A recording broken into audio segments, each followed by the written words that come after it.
জানি যারা সকল যোগ্যতা থাকা সত্ত্বেও কোনো প্রমোশন বা কোনো পোস্টিং নিতে চাচ্ছে না, বিকজ তারা মনে করছে বাংলাদেশের যে কালচার তাতে হয়তো পরবর্তীতে তাদেরকে লেভেল হয়ে যাবে তারা এই সরকার হলে। 2016 সালে বিএনপির অ্যাক্টিং চেয়ারম্যান বিএনপির চেয়ারপারসন দেশনেত্রী বেগম খালেদা জিয়া ভিশন 2030 দিয়ে কি সকল সংস্কারের কথা বলেনি? এর বাইরে কোনো সংস্কারের কথা কি নতুন রাজনৈতিক দল কিংবা উপদেষ্টারা কেউ বলছেন?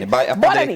এবং যদি একটি পার্লামেন্ট, নির্বাচিত পার্লামেন্ট যার 2/3 মেজরিটি আছে, সে যদি এই সংস্কারগুলোকে অ্যাপ্রুভ না করে পার্লামেন্টে, এই সংস্কার আপনি কোনোদিনও বাস্তবায়ন করতে পারবেন না। রাশেদ, রুমিন আপার কথা থেকে স্পষ্ট সরকারও এটা স্বীকার করে যে বিশেষ করে পুলিশ এবং প্রশাসন সরকারকে সহযোগিতা করছে না। তার পেছনে একটা বড় কারণ হচ্ছে এদের নিয়োগ, এদের বাছাই প্রক্রিয়া, প্রমোশন সবগুলো টানা 4 মেয়াদে একটি সরকার ক্ষমতায় ছিল, যে সরকারটির ভয়াবহ রকমের পতন হয়েছে। ফলে তারা যদি সহযোগিতা না করে এবং তার পরিপ্রেক্ষিতে রাজনৈতিক দলগুলোও যদি সরকারটিকে সহায়তা না করে, প্রফেসর ইউনূস তো আসলে জোর করে এসে ক্ষমতায় বসেন নাই, তাহলে আপনারা তাকে এখন ছেড়ে যাচ্ছেন কেন মনে হচ্ছে এক প্রকার?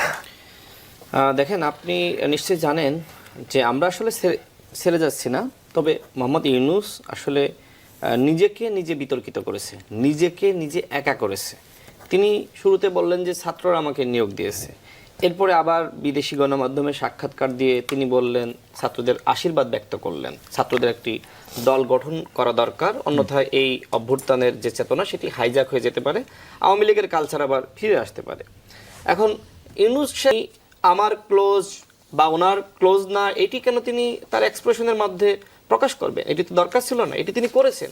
এই করার কারণেই অন্যান্য দলগুলো মনে করছে যে আমাদের প্রকাশ না করে যদি করতে তাহলে ঠিক হতো। রাশেদ, দেখেন, অনেক সময় আপনি ছাত্র জীবনে ছাত্রলীগ করেছেন বা ছাত্রদল করেছেন, আপনি যখন গভর্নমেন্ট সার্ভিসে যাবেন তখন কি আপনি ওই ছাত্র দলে থাকা অবস্থায় যা করেছেন গভর্নমেন্ট সার্ভিস হোল্ডার হওয়ার পরে তাই করতে পারবেন?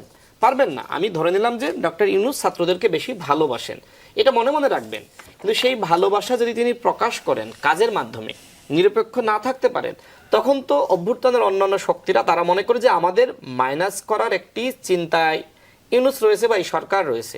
এই কারণে কিন্তু নতুন দলটিকে নিয়ে এই ধরনের সমালোচনা। এখন সমালোচনা মানেই কি আসলে দলটিকে ভয় পাওয়া হচ্ছে? যে প্রশ্ন আপনি আমাকে করলেন যে আপনারা কেন কিংস পার্টিকে ভয় পাচ্ছেন, আমরা তো ভয় পাচ্ছি না, কিন্তু আমার কথা হলো যে সরকারটি রয়েছে, এই সরকারটিকে সবাই ভয় পাচ্ছে যে এই সরকার কি করে।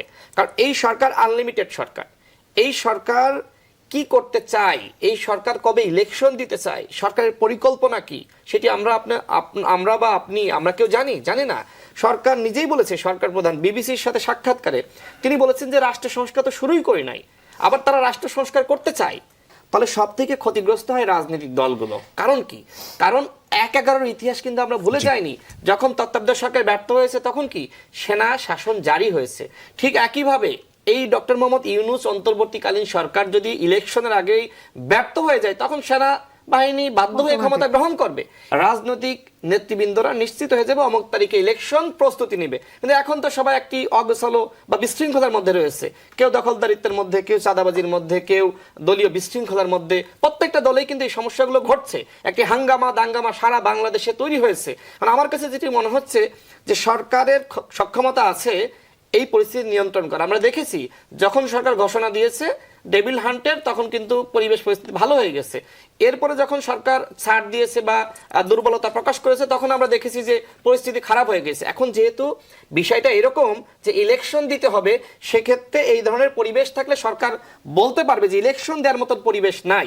এবং এই কথা কিন্তু নতুন যে দল গঠিত হয়েছে তারা কিন্তু বলতেছে যে ইলেকশন দেওয়ার তো পরিবেশ নাই। এই কারণে কিন্তু সন্দেহ সংশয় তৈরি হচ্ছে। আরেকটা কথা বলি, আমি বলেছিলাম যে নাহিদ এই মুহূর্তে আসলে কে? নাহিদ কি আসলে উপদেষ্টা, নাকি সে আসলে একটি দলের প্রধান? নাহিদকে মাথায় রাখতে হবে, সে এখন উপদেষ্টা না। একজন উপদেষ্টার মতন কথা বললে জনগণ কিন্তু ভুল মেসেজ নিবে। তিনি বলেছেন যে আপনারা ঐক্যমত পোষণ করেন, আমরা ইলেকশনের ব্যবস্থা করে দিব। তিনি কি আসলে এখন প্রধান নির্বাচন কমিশনার নাকি প্রধান উপদেষ্টা? সেই প্রশ্ন কিন্তু, বা এখন উপদেষ্টা পদে, সেই প্রশ্ন কিন্তু মানুষের মনে রয়েছে। আমি শেষ করে দিই, 1 মিনিটে শেষ করবো। সার্জিস কি বললো? সার্জিস বলেছে যে বিচার ও সংস্কারের আগে রাজনৈতিক দলগুলো কোন মুখে নির্বাচনের কথা বলছে। এখন আপনি বিচার কবে করবেন, সংস্কার কবে বলবেন? এখন আমি একটি রাজনৈতিক দল হিসেবে আমি কি গণতন্ত্রের কথা, নির্বাচনের কথা, ভোটের কথা বলতে পারবো না? আমি যদি ভোটের কথা বলি, নির্বাচনের কথা বলি, আমি কি ফেসিবাদের দালাল? আমি কি হাসিনার দালাল? সেই কথাগুলো বললোই তারা বলছে এবং সেটি প্রমাণ করার জন্য তারা কাজ করছে। আর আপা যেটি বললেন যে আবার যেটি বললেন সেটাই রাশেদ পরে বলেছেন যে না পারলে ছেড়ে দেন, মানে এরকম দাবি উঠছে। ডক্টর ইউনূসের নিরপেক্ষতা নিয়ে রাশেদ আপনার সামনেই প্রশ্ন তুলছে।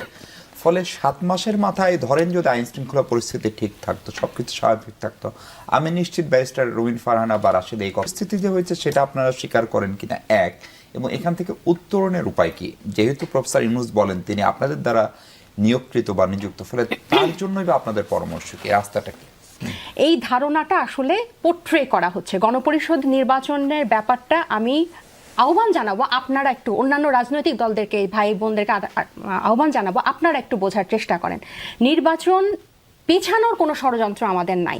আপনারা নির্বাচন কোন টাইমে চাচ্ছেন এটা নিয়েও আমাদের কোনো নাই। আমাদের কথা হচ্ছে আপনারা গণপরিষদ নির্বাচন চান, এবং মানুষকে যে বোঝানো হচ্ছে সংস্কার খুব কঠিন, গণপরিষদ নির্বাচন খুব কঠিন, এটা কখনো হয় না। আমরা কিন্তু এখন বলছি যে গণপরিষদ নির্বাচনের মাধ্যমে যদি সংবিধান প্রণয়ন বা সংস্কার করে এরপর সংসদ নির্বাচনে যদি আপনাদের অসুবিধা হয়, আপনাদের 240 বছরের পর, কিন্তু আমরা জাস্ট প্রক্রিয়াটা ভিন্ন চাচ্ছি। এবং নিউ এজের যে সম্পাদক নুরুল কবির সাহেব উনিও বলেছেন যে বর্তমান যে সংবিধান আছে এটাকে একটা ইলেকট্রাল অটোক্রেসি বলা যায়। আপা যে বললেন যে এটা 2/3 মেজরিটি পেলে, তো সেটা পার্লামেন্টে সে পরিবর্তন করুক। হ্যাঁ, এটা পার্লামেন্টটা কিন্তু বিদ্যমান সংবিধানের বিপরীতে গিয়েই কিন্তু হয়েছে। গণ অভ্যুত্থান কিন্তু সংবিধান মেনে হয় নাই। হ্যাঁ, তাহলে এখন গণপরিষদেই কিন্তু সংবিধান প্রণয়ন বা সংস্কার হতে হবে, সেটা আইন সংসদে হবে না, আইনসভায় হবে না। এবং যেই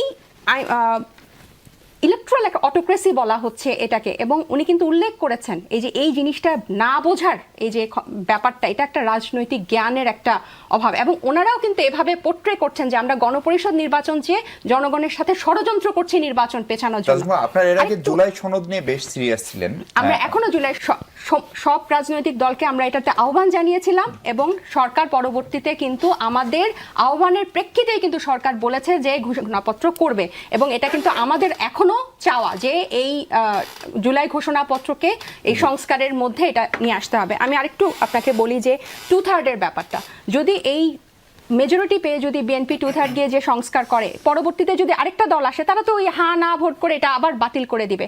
বোদ্ধারা বলেছেন, বিশেষজ্ঞরা বলেছেন যে কিছু ইরিভার্সিবল রিফর্ম আমাদের এই সংবিধানে লাগবে। এবার আসি যেটা রাশেদ ভাই বললেন, হু ইজ নাহিদ ইসলাম, যে নাহিদ ইসলাম কি ঘোষণা দিয়েছিল যে হাসিনার ফ্যাসিস্টের পতনের জন্য এবং ফ্যাসিবাস ব্যবস্থার বিলোপের জন্য এবং রাজনৈতিক একটা নতুন বন্দোবস্তের জন্য। নাহিদ ইসলাম হচ্ছে সে যে আওয়ামী লীগ বিএনপির পরে এই বাংলাদেশের ইতিহাসে, রাজনৈতিক ইতিহাসে এত বড় বর্ণাঢ্য একটা রাজনৈতিক দলের আত্মপ্রকাশে, রাজনৈতিক দল নিয়ে সে আত্মপ্রকাশ করেছে, সে রাজনৈতিক দলের আহ্বায়ক। Nahid Islam is someone who is making us to believe that a new democratic Bangladesh is possible in this country and second republic is possible in this country.